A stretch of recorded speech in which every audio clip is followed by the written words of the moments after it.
Ken Follett. Er ist einer der erfolgreichsten Autoren der Welt. Im Folgenden gibt er uns einen tiefen Einblick in sein Leben und seine Arbeit und beschreibt, was ihn motiviert und inspiriert.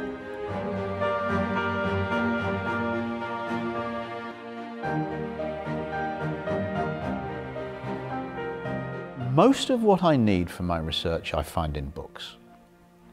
And with every novel, I build up a collection of books about the subject. General books, you know, the history of the 16th century, very particular books about the theatre in the 16th century or the coinage in the 16th century. But it is nice, as well as reading all about it in books, it is helpful to go and look at places. And in the case of a 16th century story, of course, a few of the buildings that were there in the 16th century are there now. So you can actually go into the buildings. And this building that we're in right now is one of them. This building is called Hatfield Old Palace, and it was here in the 16th century. And Queen Elizabeth I lived here when she was a young woman and undoubtedly walked around this room and looked at these bricks and heard her voice echo the way my voice is echoing in this great big room. And that's why I came here. That's how I discovered that this place existed, researching where Elizabeth had lived and what her palaces were like. And that I find, I like very much to visit buildings that my characters have been in because it makes me feel confident.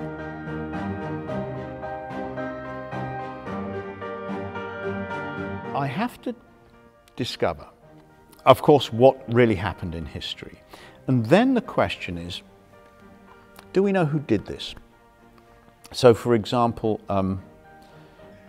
we know who was in charge of Queen Elizabeth's Secret Service. His name was Francis Walsingham. And we know the names of one or two of the people who worked for him, but not all. So I can't make a fictional character the head of the Secret Service because we know that was Francis Walsingham. But I can make a fictional character one of the secret agents working for Walsingham because he had many and we don't know all of their names. So that's how I have to put a fictional character into a true story.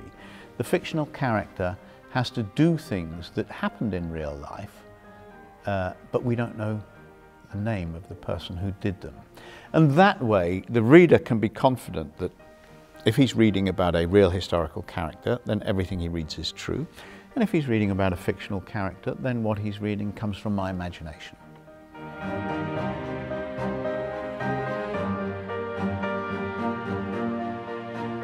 In history, we don't know enough about a character to say as much as we need to say about them in a novel. So we know what, for example, the Duke of Guise, who's a big character in A Column of Fire, Duke Francis. We know what he looked like. There are portraits of him, and we know that his face was very badly scarred, and they called him Le Balafré in French, Scarface in English. So we know that, so I can describe his face, but what was his personality like?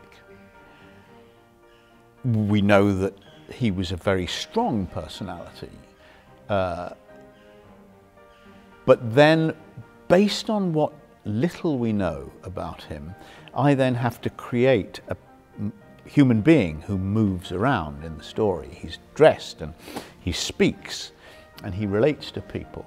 So I have to take what we really know and then extrapolate from that to build a fully rounded character. And that's where the imagination comes in.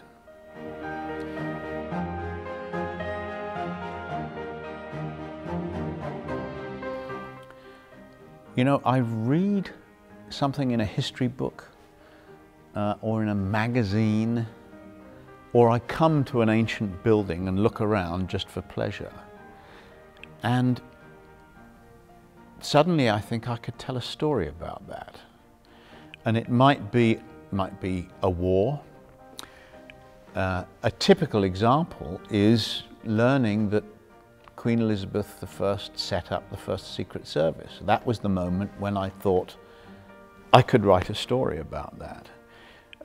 And for all of my books, there's a moment like that. It's like standing in front of a cathedral, saying, who built this, and how did they build it, and why did they build it, and then thinking, I could write a story about that. If I knew, I could write a story about that. So that's what happened with the Pillars of the Earth. I found out all about the building of cathedrals and then made a story out of it. So it's something, some information usually, that makes me think I could tell a story about that.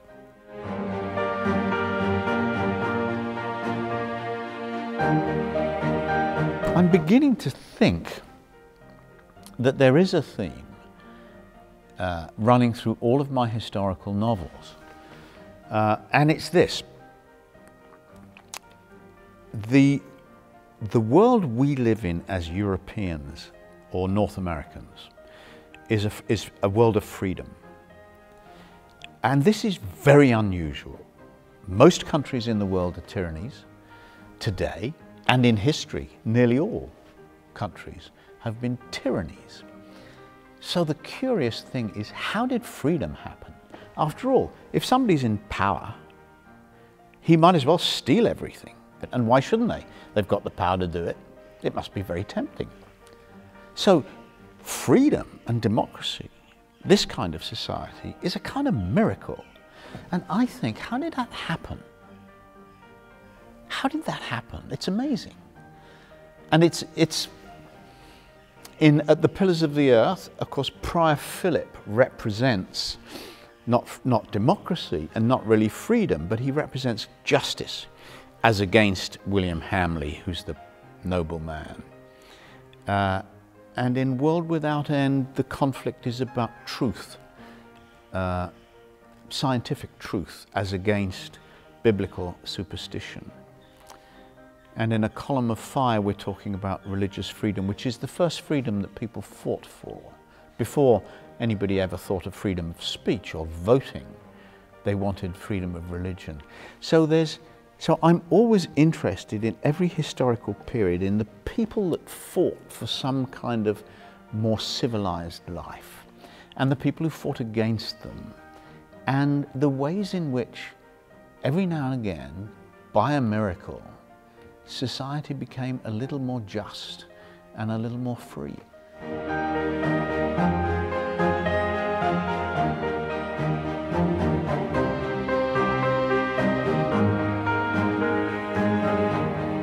Well, I like it because I like feedback. I like to know what people think of my stories and of what I'm doing.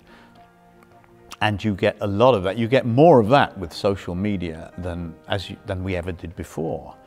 And the great thing about it is this is the feedback that comes from the people who matter. Reviews are not so interesting because when a reviewer reads a book, he isn't just enjoying it. He or she is thinking, what am I going to say about this? He's thinking, and I know this because I've written reviews myself. The reviewer is thinking, what will my first paragraph be? What will I say about the themes of this book?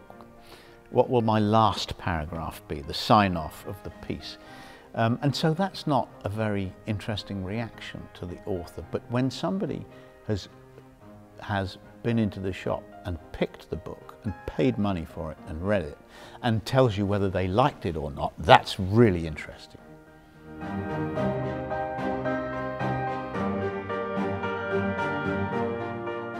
Well, it's very important. And I've had one or two good ones. I think the first sentence of A Column of Fire is quite good. The first sentence of A Column of Fire says, "We hanged him in front of Kingsbridge Cathedral." That's not bad. I think it makes you think, who was hanged and why in front of the cathedral? And of course it refers back to the first sentence of The Pillars of the Earth, which was the small boys came early to the hanging, which I wrote because I wanted to warn readers that they were entering a brutal society in which something like a hanging, watching somebody die, would be something that small boys did eagerly. So if I can, I like to think of a really vivid first sentence, but I don't always succeed.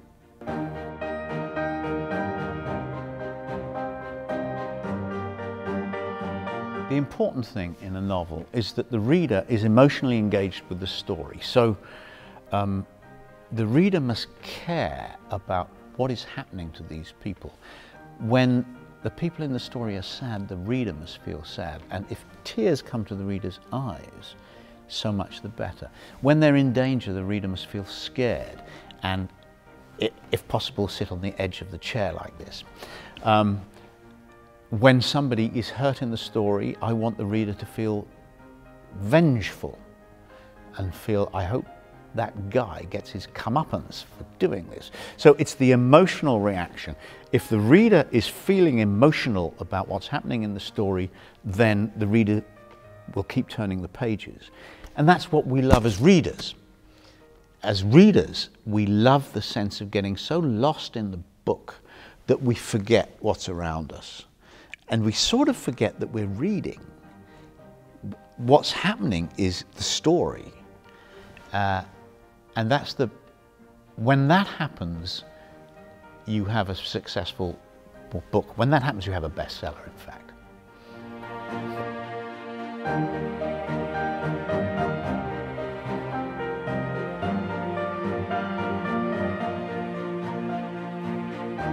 I had no idea that Kingsbridge was going to be such an important place in my life.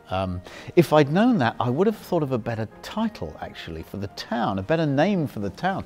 Kingsbridge is a kind of boring name for the town, plus there are several real places called Kingsbridge. I would have tried to think of something a bit more original if I'd known I was going to use it again and again. No, I had no idea. I did think, when I finished The Pillars of the Earth, I did think I'd written something a bit special. I thought it was on a level above anything that I had written before. But I did not imagine that there would be a sequel, let alone a whole series of books, all based in the same city.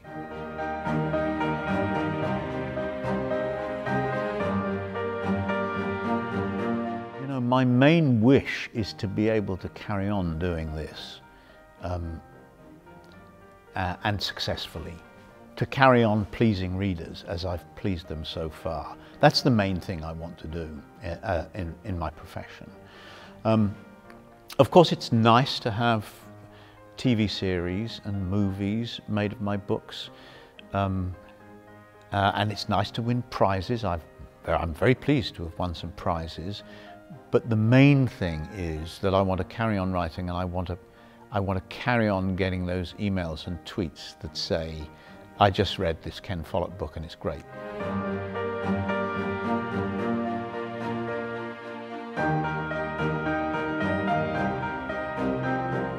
Isn't that a difficult question? Because there are so many periods of history that I would like to visit. I wouldn't like to live in any of them, by the way.